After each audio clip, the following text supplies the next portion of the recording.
Comando, nós estamos julgando o caso de exclusão do Simples em razão de suposta atividade vedada. A questão aqui ocorre no bojo de um contrato de prestação de serviço do contribuinte para a Inspetoria da Receita Federal e o serviço de copeiragem. A questão nossa aqui é se isso envolve cessão de mão de obra. Caso se entenda que envolve cessão de mão de obra, correta a exclusão. Por outro lado, caso se entenda que não envolve cessão de mão de obra, aí realmente não seria caso de exclusão, e é uma prestação de serviço normal que não está arrolado como impeditivo. Então, retomando o voto, restou demonstrado que a recorrente e a Inspetoria da Receita firmaram um contrato de serviço de cooperagem a serem executados no prédio da repartição pública. Ressalte-se aqui que o despacho de folhas 2 registra que, previamente à contratação, o contribuinte foi informado estaria sujeito à exclusão, porque esse serviço envolveria atividade vedada. De acordo com a TRJ, a questão de mérito se resume a concluir se o serviço de cooperado prestados pela manifestante tem natureza jurídica de cessão ou locação de mão de obra ou não.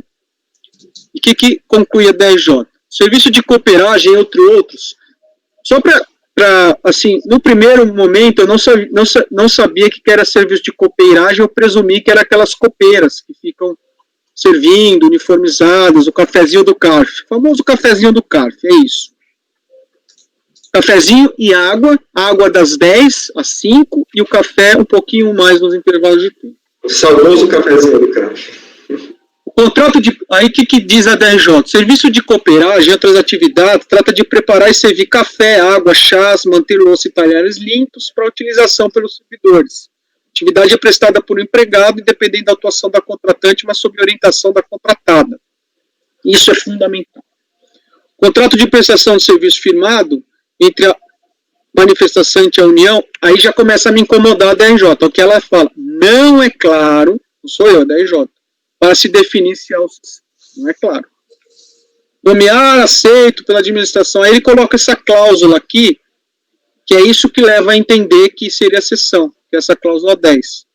Então, o que conclui a DRJ? A atuação da pessoa jurídica como contratada se faz através de determinado empregado que ela disponibiliza para a contratante e, embora represente a contratada, funciona como sua longa-manos.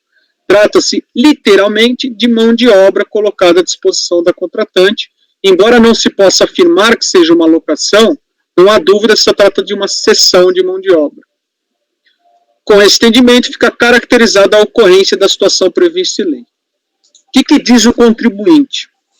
Discordamos do posicionamento esposado na decisão, afinal, conforme já dito, os trabalhadores jamais estiveram à disposição do contratante para receber materiais e ordens.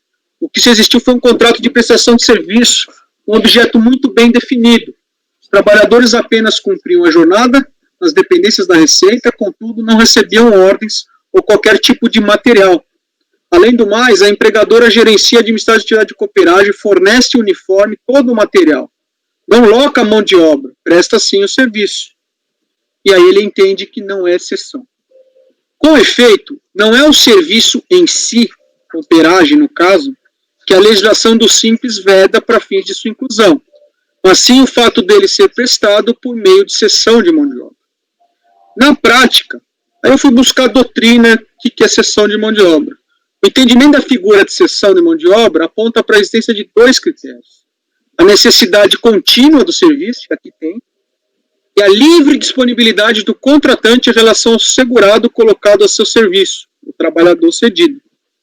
Sobre a diferença entre ceder mão de obra e prestar serviço em sentido estrito, leciona Hugo de Brito Machado. Demorei para procurar alguma doutrina que entra no mérito. É muito sutil essa diferença. O que diz o Hugo de Brito?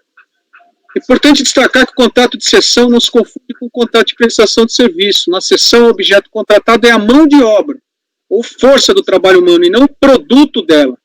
Se tratando, por exemplo, de construção civil, pelo contrato de cessão de mão de obra, o cedente coloca à disposição do cessionário segurado, pode ser um engenheiro, um pedreiro, um servente, um pintor. Não importa o que tais segurados vão fazer, pois o mesmo trabalho é sob a gerência do contratante que dele dispõe. Já no contrato de prestação de serviço, o objeto do contrato é o produto e não a mão de obra. Em se tratando de construção civil, pelo contrato, o prestador de serviço obriga-se a construir uma casa, um muro, um galpão. O objeto do contrato é o produto e não a mão de obra. E aqui eu achei interessante, porque o exemplo que ele dá vale muito a pena ver na construção civil. Então, por exemplo, o Efigênio vai lá construir uma casa no sítio dele, no terreninho que ele tem. Você pode fazer de duas formas a sua obra. Uma, você contrata o funcionário e você fala, olha, faz um muro aqui, levanta uma porta aqui, você vai gerenciando a obra. Outra coisa, você pega uma empresa na engenharia e fala, meu, eu quero essa casa, faz a casa. Então, se você contrata o produto, ou seja, a casa, depois você pode reclamar se a casa ela foi construída nos moldes que você quer, você está contratando um serviço. Se, por outro lado, você vai nessa empresa de engenharia e fala, meu, eu não quero, eu preciso de um pintor e um pedreiro. E você vai falar, você vai dar ordem para ele falar a casa como você quer. Aí você está contratando o funcionário, a mão de obra. Eu achei muito interessante essa diferença, porque é fácil de ver na construção civil. A questão agora é na cooperagem, né? Vamos lá. Nesse contexto, verifica-se que o enquadramento de serviço na espécie de cessão de mão de obra envolve uma avaliação das circunstâncias concretas pertinentes a cada contrato, bem como a devida motivação das razões fáticas que teriam levado a esta qualificação. Não há, porém, no procedimento fiscal que culminou na exclusão do contribuinte, quais teriam sido as razões fáticas que sustentariam o enquadramento do serviço de copa no conceito de cessão de mão de obra. Isso chegou a ser ratificado pela decisão recorrida quando assim afirmou: o contrato de prestação de serviço firmado entre a manifestante e a União não é claro para se definir se há ou não cessão. Também a cláusula 10 acima, que é aquela cláusula 10 que foi o único fundamento que foi invocado para enquadrar o serviço na modalidade de cessão, não é determinante.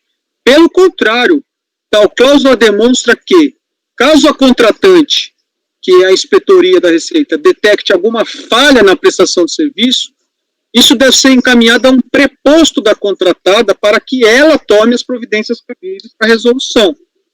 Da análise do contrato, na verdade, há cláusulas que apontam em sentido oposto ao da DRJ, como, por exemplo, a obrigação da contratada de fornecer todos os materiais e utensílios necessários à execução, fato este que denota, quando menos, que o objeto contratado foi o serviço de copa propriamente dito, e não os copeiros.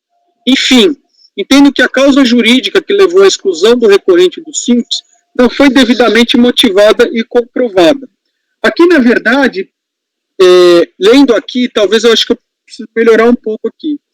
Porque o que me incomoda é que, no processo, a única motivação do enquadramento foi feita pela DRJ, com base exclusiva na cláusula 10.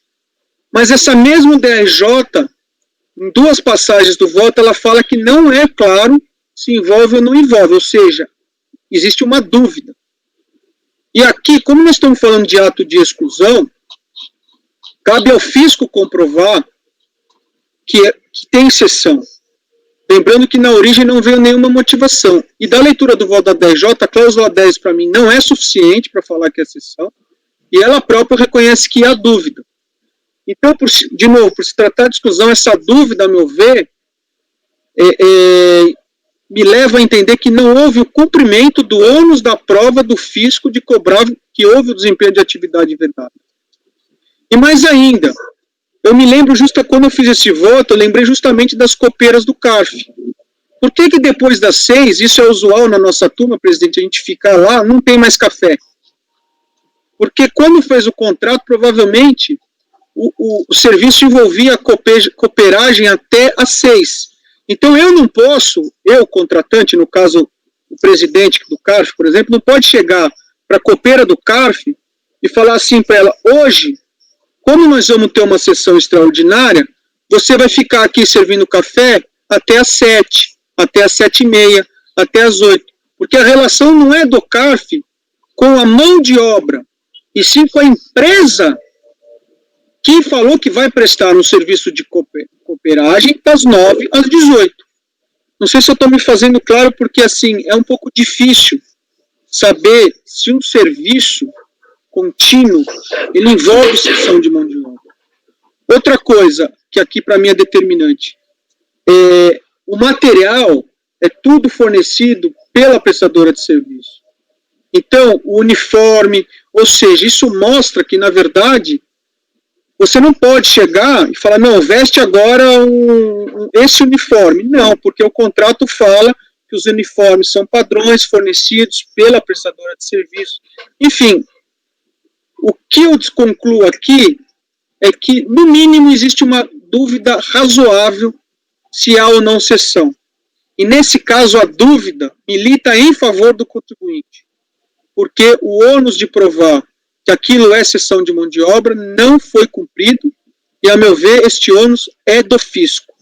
Então, presidente, não é um caso simples, não é um caso fácil, eu sei que dá margem para essas duas interpretações mesmo, porque é muito sutil, mas eu me apeguei aqui à regra de processo de quem é o ônus de provar que tem cessão. É do fisco, e eu não estou convencido, pelo contrário, eu acho que dos autos, eu acho que não é, o que a inspetoria da Receita Federal fez eu estou contratando um resultado, que é o quê?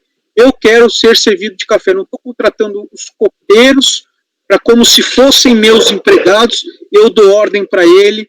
É nesse sentido que eu fui para dar provimento, porque eu acho que não é caso de cessão de mão de obra. Presidente, é como voto. Ok, o assunto é bem interessante, realmente, o seu voto está muito bem fundamentado. Eu tenho algumas dúvidas e eu vou te explicar por quê. Como eu já fui delegado, eu já trabalhei com essa mão de obra. Na realidade, essa mão de obra fica à nossa disposição, tá entendendo? Então, eu tinha, por exemplo, no DJ, eu tinha copeira. Mas o café, quem comprava era a SANF, do Ministério da Fazenda, tanto é quando o Ministério estava sem dinheiro, a gente fazia cota, tá entendendo? Não é a empresa, isso eu tenho certeza, não é a empresa que fornece o café. Nós temos uma mão de obra que fica à nossa disposição e a administração dessa mão de obra dentro do prédio do Ministério da Fazenda, eu tomo como exemplo, no caso que eu trabalhei, fica para cada, por exemplo, para cada delegacia. Então, eu tinha à minha disposição, eu tinha copeira, eu tinha faxineira, tá entendendo? Eu tive uma época que eu tinha um serviço de vigilância, todos estavam sob minha ordem e orientação. E o trabalho, o material, o serviço de café, de cooperagem, vamos dizer assim, era fornecido pelo Ministério. Eles, na minha visão, eu só estou fornecendo a mão de obra. O que eu tenho dúvida, e você levantou e foi bem claro no teu voto, olha, eu fiquei em dúvida, eu acho que faltaram provas no processo com relação a isso. Eu realmente não vi o processo ainda. Eu não sei se... Eu vi eu achei interessante que há um despacho inicial na representação, que ela foi... Deixa eu... Só estou voltando aqui, me perdoem só um minuto. Eu acabei de ler. Quando ela foi convidada, ela disse que ela iria sair do Simples, iria ser excluída. Folha 2, presidente, está logo no terceiro parágrafo do meu voto, eu falo isso. Você fala isso, né? Esse detalhe foi interessante. Mesmo assim, ela continuou, eu acho que ficou muito bem colocado esse processo. Não, primeiro, também é uma matéria nova, tá entendendo? Acho que deu muito trabalho, se aprofundou bem essa investigação, também fundamentada com a doutrina do Hugo de Brito. O Hugo de Brito é sempre muito didático, ele é bom por causa disso, mas a minha dúvida realmente é essa, é na questão da prova mesmo.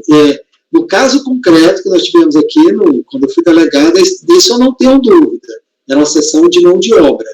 Nesse caso dos autos, eu concordo com os senhores que tem que estar provado no processo também, certo? Eu sei, porque eu fui parte, mas isso não é uma premissa para um voto, é lógico, né? Isso eu concordo no seu caso, que isso tem que estar dentro do processo. Então, eu vou dar uma olhada, eu abro a palavra aos demais colegas, se quiserem comentar, tá entendendo? Mas a minha discordância é só nisso, porque esse conhecimento eu tenho por acaso, mas não obrigado, o julgador tem isso, tem que vir nos autos. Eu concordo com você plenamente nesse aspecto, tá ok? Desculpa te interromper, o apoio está com a mão levantada, eu acho que ele precisa ir embora, então... Obrigado, vou fazer isso. Fagmar. Oi, presidente. Vou fazer o seguinte, eu vou dar uma pausa, você dá uma pausa, eu reinicio